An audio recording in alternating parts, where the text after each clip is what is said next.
everybody, and welcome to Pearls On, Gloves Off. I'm your host, Mary O'Carroll.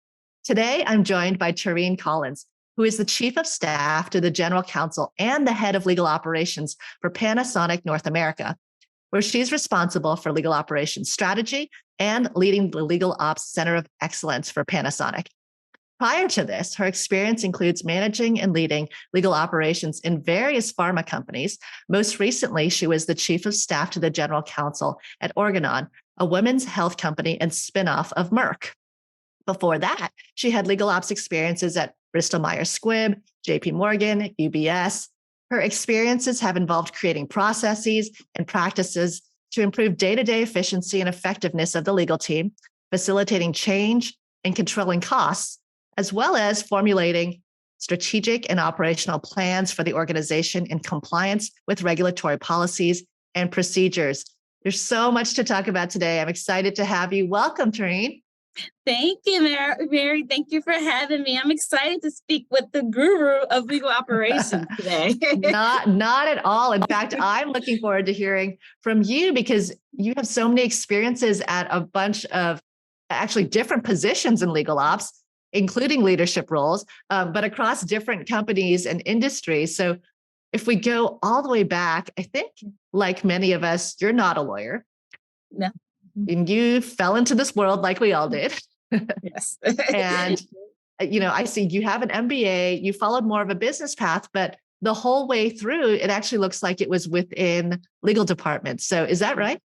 Yes, that's correct. I mean, like all people, so I would say, I graduated when we had the crash, right?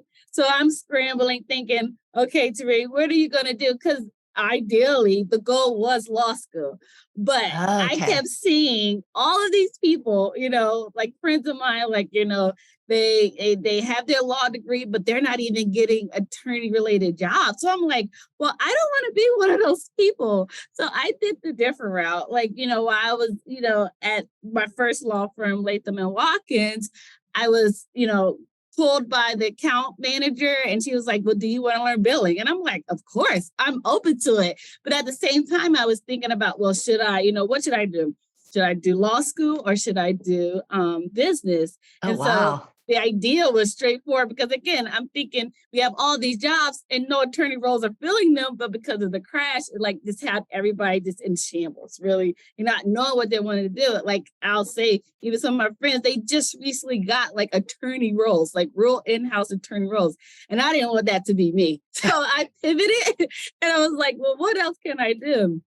And again, once, that account manager, she was actually the CPA for Latham and Watkins. Once she brought me in, I kind of was like, well, hey, I like this billing stuff. So it's kind of started there and it went on and, went from, being in billing and in law firms. And then my first in-house role was at UBS, kind of helped standing up because they were just figuring out this legal ops landscape. And it started with the implementation of a new e-billing system. Sure. So they brought me in to kind of help with that, kind of, get the processes in order, help with implementation and all that fun stuff. Yeah. and I want to give a shout out to Marika Daggett, who was on my team at Google, because she is an incredible ops leader today now, but she also began her journey as a billing coordinator. And then you quickly moved her way up. So I think that gives, a lot of hope and inspiration to those that are starting out in their journeys, because there is absolutely a path to be a leader at a big company. And so you started as a billing coordinator, you went to UBS, you were doing e-billing and outside counsel management. So that's kind of where you cut your teeth in legal ops, right? With outside counsel stuff. Yeah, it was really that outside counsel stuff. And then it started to evolve into just, creating SOPs for how people manage, the different areas within the law department was also part of that role. And just really evolving. That's where I really started to see how everything evolved. And it was great. Yeah. So I have to ask, because right now in this time, and we're recording this in kind of February, we're seeing all these crazy rate increases from the law firms. I'm sure you're still dealing with that in your role. I'm just curious, are you feeling like the conversations are finally changing, or is this more of the same? And my thought is, every year we see this, and there's a big jump this year. And, every department, as we've seen the tech layoffs right there, every department is struggling with our own budgets. And it kind of feels like the law firms are passing those, costs down to the legal departments. Are the conversations changing? Are departments pushing back more? Or are we still just kind of taking what is happening? I mean, I would say for, being, in pharma and being in my current role now, we have been pushing back. I mean, honestly, I know with COVID, some firms did kind of like, give kind of that, freeze on rates, but now I have seen them come back. So, I mean, my philosophy, in a lot of my roles has always been, let's see these rates and compared to last year's or compared to the year before. And if there's an increase over, say 10%, we're going back like, hey, wait a minute now. We also have to, tend to our budgets as well. So I've been having the conversation. I know it's not always easy to have the conversation, especially with those items that are kind of like, bet the company litigation, right? But for those where they're like routine work, yes, in all counts, like I think you should push back and really have that conversation with the firm because these rates are really increasing. I mean, the first years their salaries are insane.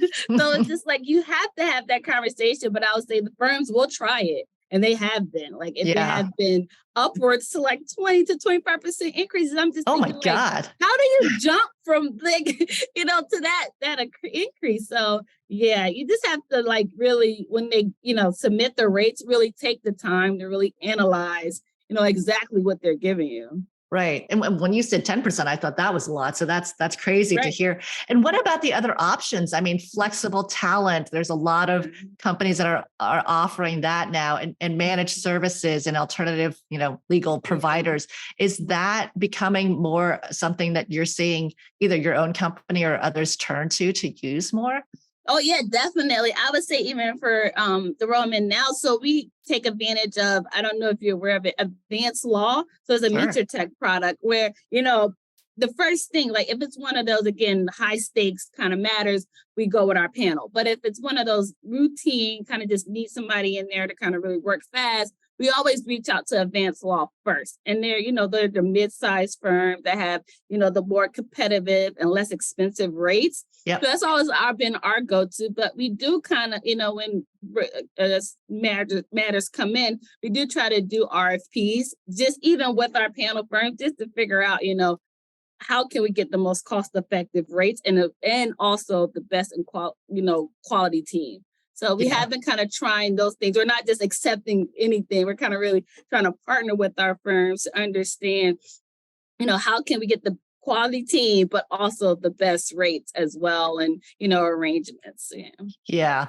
I am seeing though and hearing a ton of companies that are even thinking about non-law firms as a way to divert some of the resources. So like I said, flexible talent. So bringing in lawyers to be part of the in-house team without being a full-time employee, but also managed services. So pushing some of the work out to, a non-law firm to kind of handle some of that. Yeah, definitely seen that, especially with the subsidiary work. I've seen us kind of switch from managing at my old company, having it being managed by, say, a law firm to more like a, Pricewater or Deloitte. Yeah. Interesting. Okay. So you started in outside counsel management. Then how did you continue to kind of move up and expand your scope?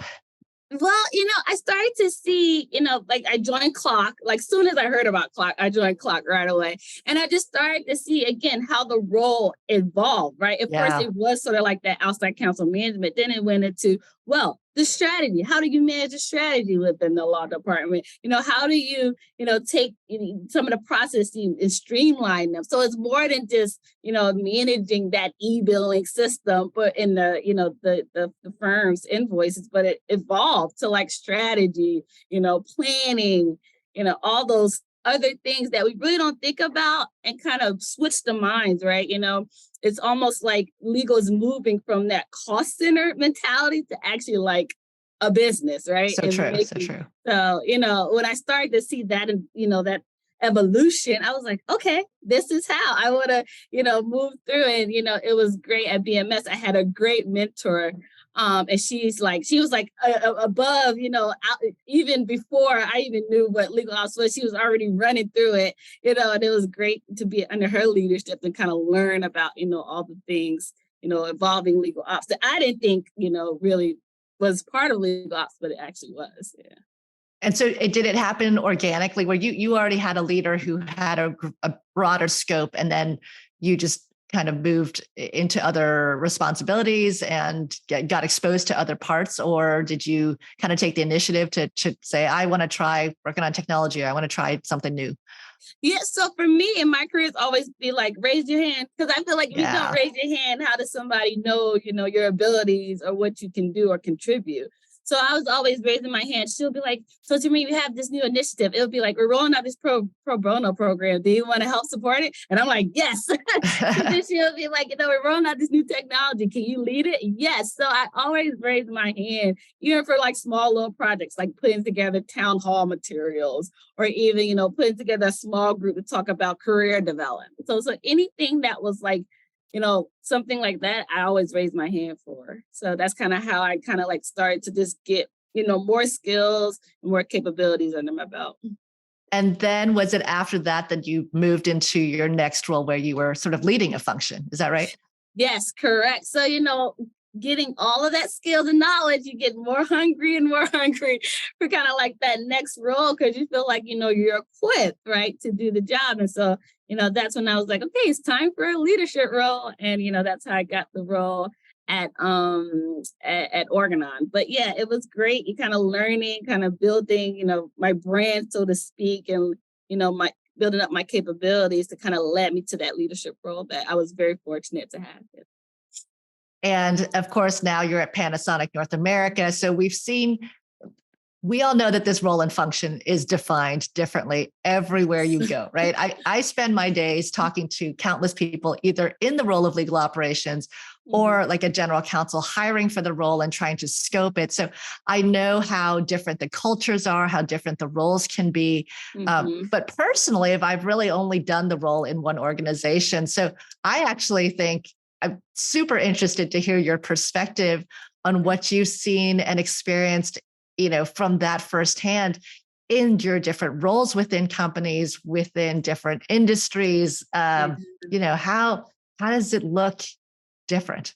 Yeah, so it is definitely different. I would say, especially coming from pharma to technology, it has been vastly different just in the terms of how the organization is, how the organization as a whole is organized, right? It's so decentralized. So coming from a centralized, environment where, legal is kind of standalone and we support like R&D, commercial, to then coming to a business that it's more like, okay, this is a business function in a unit by itself.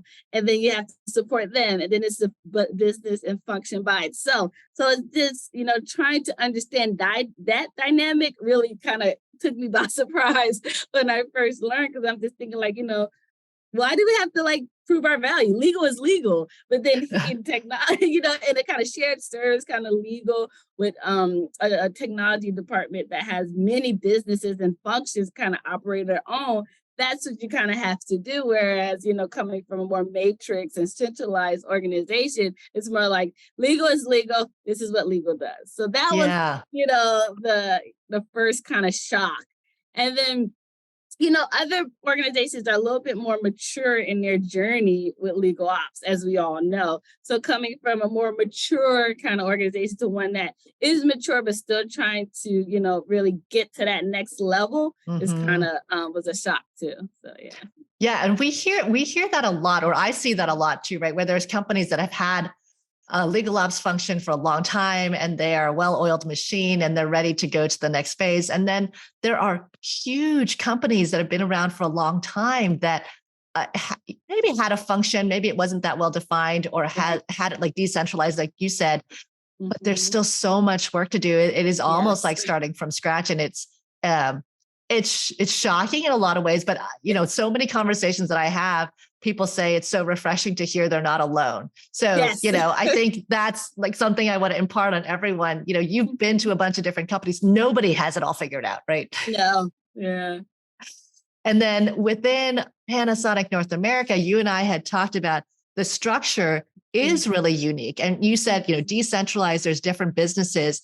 But as I understand it, there are literally like different companies within Panasonic, like focus on, I don't know, different product lines or there's an automotive, like there's an aviation, right? There's different, and then each of them has their own legal department. Yes, they do. So imagine that, right? Kind of, all trying to work with that. Although the chief legal officer of Panasonic North America is kind of like an oversee of all that. So it's like, it's easier to kind of like work with and collaborate them. If there was no I guess responsibility there, it'll be a little bit harder too. But it has its opportunities, right? I think it's all about just collaborating and knowing that we're all one team here, and we're just trying to figure this out together. Absolutely. And I experienced that a little bit when Google transitioned to become Alphabet. And then within Alphabet, there were, there was Waymo and X and all these other sort of other companies that also had a GC and also had a legal department and then also had a legal ops team. And you and I also talked about it's a balance where they have the freedom to operate the way they would like to, right? And they can buy the technology they want and have the processes they want. But then they also have the advantage of kind of checking in with the parent company and are there best practices and resources that they can leverage and yet kind of go on their own where they want to go on their own. You're nodding, but that's kind of the same model you guys have. Yeah, definitely. That is exactly the same model we have, Mary. But what we, and that's why I was been tasked to kind of build out this COE just to figure out like, okay, we have all these systems now, how can we all just kind of get onto one system or figure out a process or understand your process. So we, if our system works for yours, let's all get on one together. So it's really like just figuring out where there are common places where we could kind of meet in the middle, right? Right. Yeah. And I did see that in your bio, the Center of Excellence. And there's a lot of companies talking about centers of excellence and shared services, primarily for multinationals and stuff. Tell us, what does that mean for you all to have a center of excellence and what does that entail? Yeah, so for us, especially with the legal ops, it means you kind of like all the business, because we have all these different business units. Everybody's kind of, doing their own thing. It's coming together and sharing best practices. Okay. And kind of figuring out how we can all move together instead of apart, right? Right. And that includes with technology, we shouldn't be having too many different technology systems, especially like if I'll just put an example out, like an e-billing. We should all be able to get on one e-billing system because essentially it should be doing the same thing for all of us, right? Different processes like onboarding, any programs going on. We should all be able to, come together, really, provide value in some type of way, or at least say, hey, I've done this before. I can show you how to do it. So it's really just to collaborate and really bring best practices and also kind of, again, come together as one, as opposed to having so many different processes, so many different systems, but just sharing best practices and tips on how to just, collaborate together. Yeah, there's so much room for efficiency and to not recreate the wheel 10 times. And right.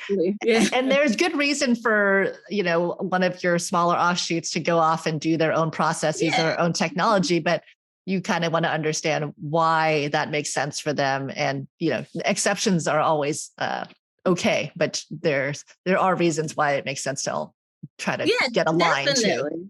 And tell me about your team now in your new organization. What's the size? What's the makeup? And, what are you guys focused on? Sure. So my team is a small and mighty team. I have one ops specialist reporting to me and then 2 executive legal admins. And we're just a team, we do it all. Like we're doing strategic planning, financial management, technology management. We're doing it all. Like, the best thing I kind of, want my team just all be kind of versed in everything. I'm always thinking about what is my lease, right? So all of them are being trained in everything legal ops. So that we can always have support, in case somebody leaves or something happens. Yeah. And we're just really, go ahead. Mm-hmm. How big is the department that your small nimble team is surfacing? The department, and so the way it's set up, so our department, it's about I would say 40 people, yeah, for the Panasonic North America. But then overall, the law department is about 86. Yeah. Okay, great. And just again, going back to the differences you've seen in the cultures and the structures across the different companies you've been at, care to comment that you've been in financial services, you've been in pharma, and now in the tech orgs. Are they structured different? Are they run differently? Is it generally the same? So there are common themes that I've seen. There's always, that common theme where everybody is relying on legal ops to really come in and do everything, take care of everything that involves operations from their belts. But then you have some that are, really focused on legal ops where, I think, especially with pharma, I've noticed that there's a strong focus on legal ops and legal ops really being ingrained in everything about the law department. Like if everybody knows about legal ops, everybody knows the value. I've definitely seen that both in the role I'm in now and in pharma and financial services, because it's so huge. And that, again, that those companies are definitely more matrix and decentralized. There's a value there, but I think it could be more exposure for legal ops and financial services. Interesting. That does sort of jive with my experience as well. Any I don't know, guesses or thoughts on why that might be? Is it culture? Is it like a GC thing? Is it how long they've had legal ops? Yeah, I think, and from my experience, it was how long legal ops was there, right? It was just starting, and I think it was just really trying to get its feet out the door and really like make a place for itself. So that's why there probably wasn't more emphasis on it. But then in a more mature, I think it's just, again, the value. Like, I feel like if you have a CLO that is truly, looking at legal ops as this prime thing that we need and, really knows the value and really looks to them to really shape up, in my opinion, the law department, then you could go far. Like, I think it's all about how the CLO feels about legal ops as a whole, and then initially that can determine how far the value and everything for legal ops. And so that's so key. I couldn't agree more. What about the structure then? Did the legal ops functions report into the GC in all of your experiences? Well, only that. So yes, in all my experience, they did. I would say definitely. Except for one. So at UBS, no, I don't. I believe we reported to like the COO or something. From my experience, from my recollection. But in all of my instances, there have been, or my experiences, that we have always reported into the GC. Okay, that's great. And I think that the mindset, the interest, the way that the legal ops team is positioned, like you said, really communicates the value and the impact and what they should or should not be working on. Definitely. Do you have, from your experience, advice or thoughts to share with GCs and CLOs and how they can do a better job? Because I think if you ask anyone, any of them, they're going to say, of course, I love my legal ops team. I couldn't live without them. But there are subtleties, right? There are ways in which you position the team that I agree with you completely makes a very subtle difference on how they're viewed by the rest of, let's say, the legal team. Yeah, no, I think it first starts with the partnership. Like, are you understanding, what it is that your GC wants, right? Understanding their day-to-day, understanding how, you can help them drive value to the business, right? So once you understand that, once you and the GC are like on the same page and you guys build that partnership, I think then you can start to show your value. But you must understand the issues and pain points that your GC or CLO is experiencing, right? And also by you kind of knowing the business too, so then you can spot, I know my GC would definitely, benefit from this information, right? So also being on the lookout for things in the business that they might not, have visibility into as well. So this is definitely that partnership, then understanding their issues, what are their pain points? And then you can start to bring your value, right? You can say, well, I heard, so the COO or the CFO is saying we have to save. So you bring to your GC, I know 3 ways we could save. We could save through AFAs from our law firms. We could save in the system, through billing rules. Like, you just have to show how you can make it's essentially, in my thing is always, how do you make your GC or CLO look good, right? Absolutely. So yeah. That's such great advice. And I guess flipping that, like, what is the hardest part of the job? And you've done it in multiple organizations. Is there a theme? Yeah. So I would say the hardest part of the job is probably just deciphering what is priority, right? Because Yeah. essentially you want to do every single thing. And I tell you right now, you can't. You Yeah. can't. So you have to pick your battles. You have to know what would really drive value and kind of hit it home for you and your legal ops team. Kind of just take the step back and understand again. But then if you understand those issues from your GC and the really high priority ones, you focus there, right? So it's always just kind of find that balance of what's very, very important and, where to prioritize has been like, some of the things I'm like, oh my God, like, I want to do everything. You come into the department, you're like, I want to fix this, I want to fix that. You can't do that. You kind of got to step back. You got to look at the landscape and really understand the issues and, ones that you can really like get in there and really quickly fix or, and then start to prioritize, right? And really show, how you could bring value. I think that's exactly right. And that's the same thing that I often say is that the hardest part of the job is everywhere you look, there's like 1,000 things that you could fix. 1,000. Right.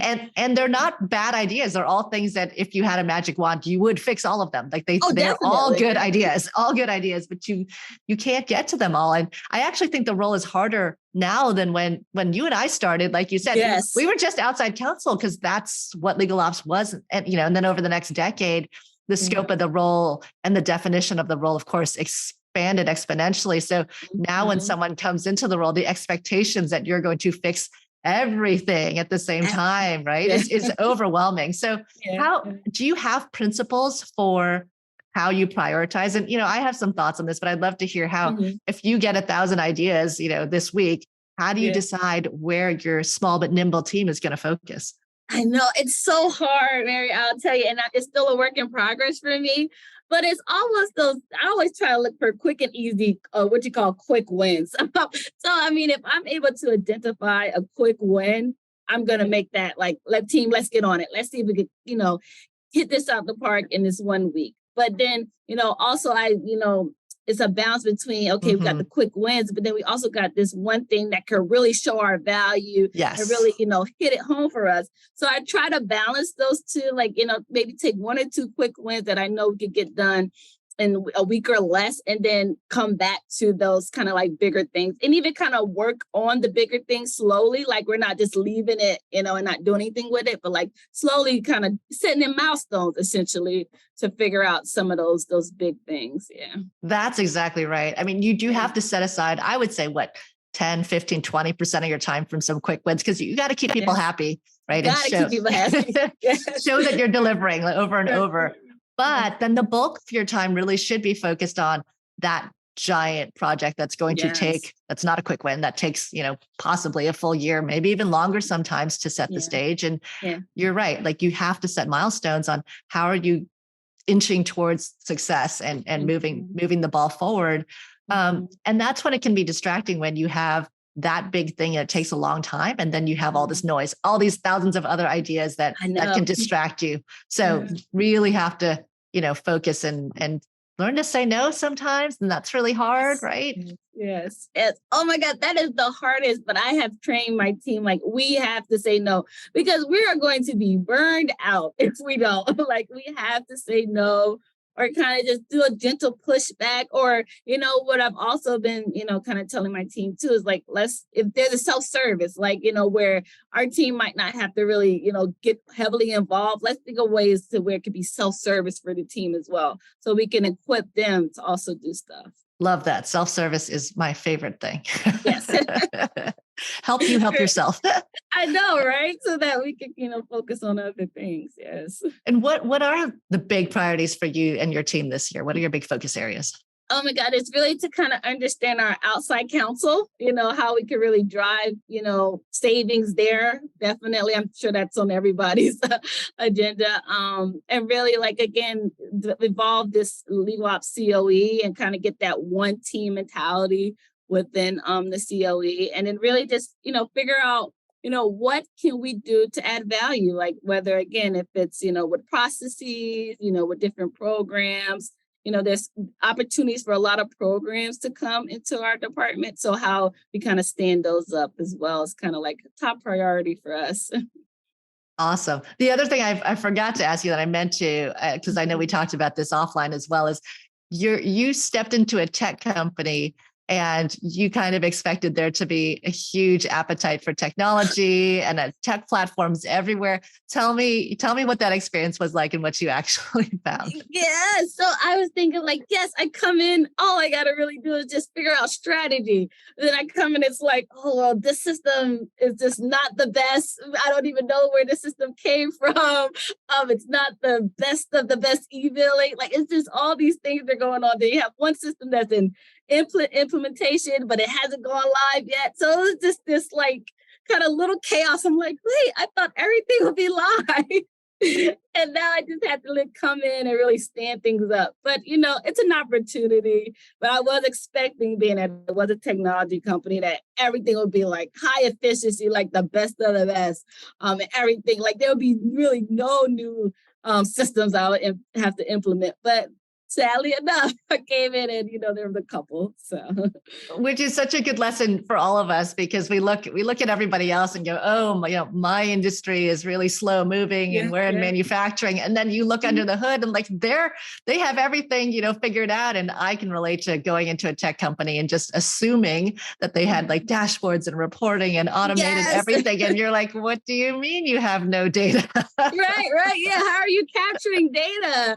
Right. So but then it's an opportunity again for me to show value, right? Because I know what that looks like. Right? Absolutely. Yeah. Absolutely. But it's a message to everyone. The grass is not always greener. Like I used to say the cobbler's, what is it? The cobbler's son has no shoes is what we said. Because the tech companies are spending their tech resources doing the tech, the tech, right? Yeah, exactly. Yeah. So essentially, they are doing what they're supposed to do. It's just not like across all kind of functions. So yeah. So is like tech stack and tech roadmap something you're also focused on? Oh yeah, definitely. Tech stack and tech roadmap is top priority as well. And it's also part of our COE. So in the COE, we are looking at what all the different technologies are around the globe, and again, understand the processes that, these technologies were built for, and figuring out, again, how we can collaborate and make it more efficient and streamlined. Well, I know you said that you've prioritized, but it does sound like you're trying to fix everything. So that's I know.